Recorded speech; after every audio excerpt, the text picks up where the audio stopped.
Welcome दोस्तों। हम लोग क्लास 9 मैथमेटिक्स का चैप्टर 6 लाइंस एंड एंगल्स पढ़ रहे हैं।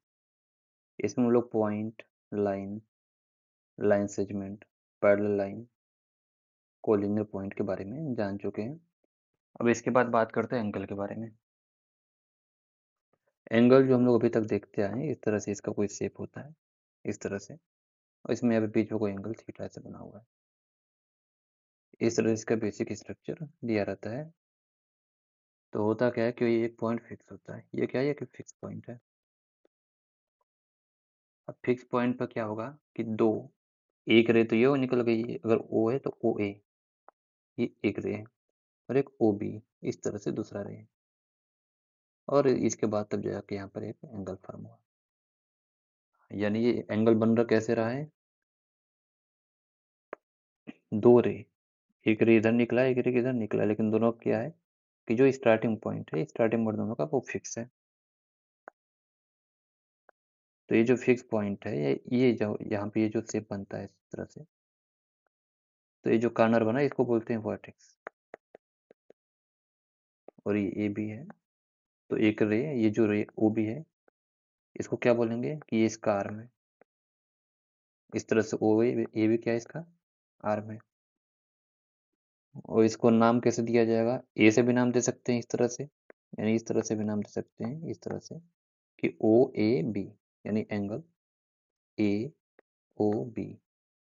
और इस तरह से भी नाम दे सकते हैं, बी से शुरू करें कि एंगल बी ओ ए, यानी एंगल ओ पे बना है। अगर हमारा एंगल ओ पे बना है, पॉइंट ओ पे, तो वो हमेशा क्या होगा? ये हमेशा, वो हमेशा क्या होगा? बीच में रहेगा। यानी इस तरह से अगर ये एक एंगल बना दिया जाए, एम एन ओ, इस तरह से एंगल है, तो इसका नाम कैसे दिया जाएगा? अगर एम से शुरू करें तो एम एन ओ, इस तरह से दिया जाएगा, या फिर ओ से शुरू करें तो ओ एन एम। यानी जिस पे एंगल बना है वो हमेशा कहाँ रहेगा? वो हमेशा बीच में रहेगा। इस तरह से इसका नाम दिया जाएगा। तो इतना क्लियर हुआ कि किसी एंगल में आर्म कितने होते हैं? दो होते हैं, और वर्टिस कितने होते हैं? एक होते हैं। बनता कैसे है? किसी भी दो एंगल, दो रे जो एक ही जगह से ओरिजिनेट हो रही है, उनसे एंगल फॉर्म होते हैं। टाइप ऑफ एंगल के बारे में देखते हैं अभी। अब यहाँ पे हमें 5 प्रकार के पढ़ने हैं एंगल। तो यहाँ पे जो बेसिक है एकदम, वो तीन, जिनके बारे में सबको पता होना चाहिए कि पहला क्या है? एक्यूट है, राइट है, और ये ऑब्ट्यूस है। ये सब एकदम बेसिक बेसिक, ये सबको पता होना चाहिए। एक्यूट का मतलब क्या है कि इसमें 0 से लेके 90 डिग्री के बीच का एंगल रहेगा।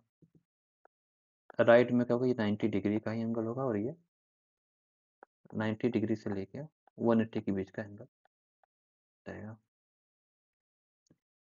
90 डिग्री कैसे होता है? इस तरह से कि कोई हॉरिजॉन्टल लाइन है, ये वर्टिकल लाइन हो गया, एक हॉरिजॉन्टल हो गया, ये क्रॉस करते हैं तो ये 90 डिग्री पे क्रॉस करते हैं, तो सिंपल सा मतलब कि इस तरह से इसका शेप रहेगा, ये 90 डिग्री हो गया। अब यहाँ पे अगर देखा जाए सीधा सीधा कि 0 डिग्री अगर देखा जाए, तो ये अगर ओ है, यहाँ पे ओ है और ये ए है, तो यहाँ पे जो एंगल बन रहा है फिलहाल में, यानी दो लाइन है ये अगर दो लाइन है, एक के ऊपर एक लाइन बना हो, तो ये 0 डिग्री है। तो ये 0 डिग्री है, और यहाँ से लेके यहाँ तक ये 90 है, और इसके बीच में जितने भी एंगल बनेंगे, यानी इस तरह से, ये क्या होगा? एक्यूट होगा। और ये जैसे यहाँ पे पहुंचेगा, ये 90 हो जाएगा। तो जैसे 90 होगा, वो एक्यूट नहीं हो जाएगा, वो क्या हो जाएगा? वो चला जाएगा राइट में। अब यहाँ पे क्या, 90 और 180 दोनों के बीच में बोला है। 180 का मतलब होता है कि ये सीधा, ये सीधा लाइन है। यहाँ पे अगर ओ है और ए बी, ये एक स्ट्रेट लाइन है, और ये क्या है? हमेशा 90 डिग्री है। 90 डिग्री हो गया। अब इसके बीच में कोई भी लाइन बनाएगा, कोई भी एंगल जो बनाएगा फॉर्म होगा यहाँ पे, वो सारे के सारे ऑब्ट्यूस एंगल बनेंगे। यानी इस तरह से अगर कोई एंगल बना हुआ है इस तरह से, तो ये क्या है? ऑब्ट्यूस एंगल है। और इसके बाद फोर्थ जो है वो स्ट्रेट एंगल। ये तो नाम से ही पता चल रहा है कि ये क्या होगा, ये कि स्ट्रेट लाइन पर होगा इस तरह से। इसका वैल्यू कितना होगा, 180 डिग्री का एंगल होगा, इसको स्ट्रेट एंगल बोला जाएगा। और फिफ्थ है इसमें रिफ्लेक्स एंगल। रिफ्लेक्स एंगल क्या होगा, इसमें जो थीटा होगा हमारा 180 से लेकर 360 के बीच में रहेगा। यानी ये ओ ए हमारा पहला लाइन था। अब ये जो होगा ये यहाँ पे तो नहीं होगा, और इसके बीच में कहीं भी हो सकता है, यानी इस तरह से अगर हो गया तो ये एंगल कहाँ से मेजर होगा, यहाँ से मेजर होगा इस तरह से यहाँ तक। ये कितना होगा, ये 180 होगा, और इधर कुछ होगा तो ये अगर ये 210 डिग्री है तो इस तरह से 180 और 360 के बीच में कुछ एंगल आएगा, उसको रिफ्लेक्स एंगल बोला जाएगा। कम्प्लीमेंट्री एंगल क्या है, कम्प्लीमेंट्री एंगल में होता क्या है कि कोई ए और कोई एंगल बी है, इसका सम क्या है, 90 डिग्री है। तो बोला जाएगा कि complementary angle of A, angle A का कम्प्लीमेंट्री एंगल क्या होगा, एंगल बी होगा। इसी तरह से कम्प्लीमेंट्री एंगल ऑफ बी, ये क्या होगा, एंगल ए होगा। यानी ए बी का कम्प्लीमेंट्री, बी ए का कम्प्लीमेंट्री। तो ये तो क्लियर है। इसमें क्वेश्चन कहीं कहीं पे अगर इस तरह से पूछ दिया जाता है कि एंगल ए और एंगल बी, ये कम्प्लीमेंट्री एंगल है, ये लिखा हुआ है, और एंगल ए की वैल्यू दिया हुआ है 30 डिग्री, तो एंगल बी फाइंड आउट करना है। तो कैसे होगा कि इन दोनों का सम, अगर ये कम्प्लीमेंट्री है तो इसका मतलब ये होगा कि इसका जो सम होगा वो हमेशा 90 डिग्री होगा। और यहाँ से एंगल बी इक्वल टू क्या हो जाएगा, 90 degree minus angle A. Angle ए की वैल्यू पता है हमें, 90 माइनस 60, और ये हो गया 30 डिग्री। उल्टा हो गया क्या यहाँ पे, तो यहाँ पे क्या होगा, ये 30 डिग्री होगा, और यहाँ पे जो आएगा ये होगा 60 डिग्री। इसी तरह से सप्लीमेंट्री एंगल होते हैं। इसमें क्या होता है कि दो एंगल है और उन दोनों का सम जो होगा 180 डिग्री आना चाहिए। इसमें भी सेम बोला जाता है कि supplementary angle of angle A, यानी एंगल ए का सप्लीमेंट्री एंगल क्या होगा, एंगल बी होगा। और इस तरह से supplementary angle of angle B, ये होगा एंगल ए। इसमें भी अगर क्वेश्चन कहीं पे पूछ दिया गया कि एंगल ए और बी, ये सप्लीमेंट्री एंगल है, और एंगल ए की वैल्यू लिखा हुआ है यहाँ पे 80 डिग्री, और एंगल बी फाइंड आउट करना है। तो सबसे पहली बात कि अगर ए और बी सप्लीमेंट्री है तो इसका सम हमेशा क्या होगा, 180 डिग्री होगा।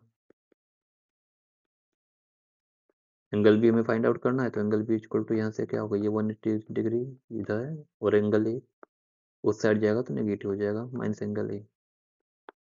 तो 180 डिग्री माइनस 100 डिग्री, 80 डिग्री, और ये हो जाएगा ये 100 डिग्री।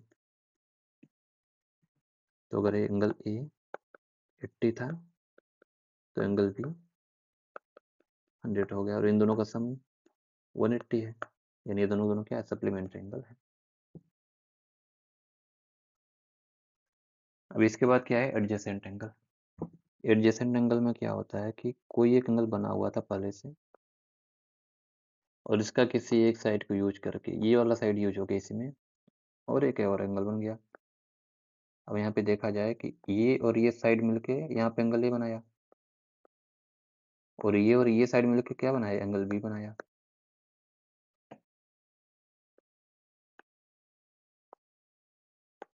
यानी इसमें सीधा सीधा कर देखा जाए कि एंगल ए क्या है, वो ओ सी और ओ बी से बना हुआ है, और एंगल बी जो है वो किससे बना हुआ है, ओ ए और ओ बी से बना हुआ है, यानी एक साइड कॉमन हो गया।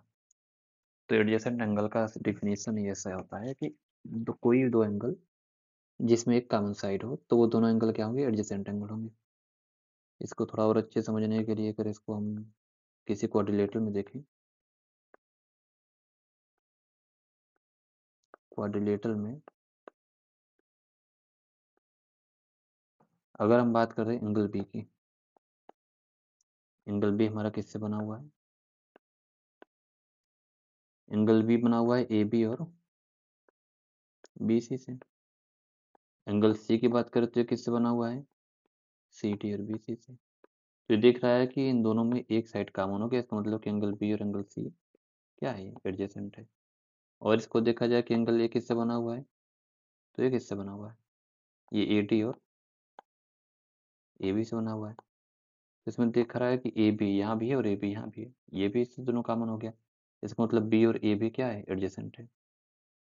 यानी एंगल बी और एंगल सी एडजेसेंट है।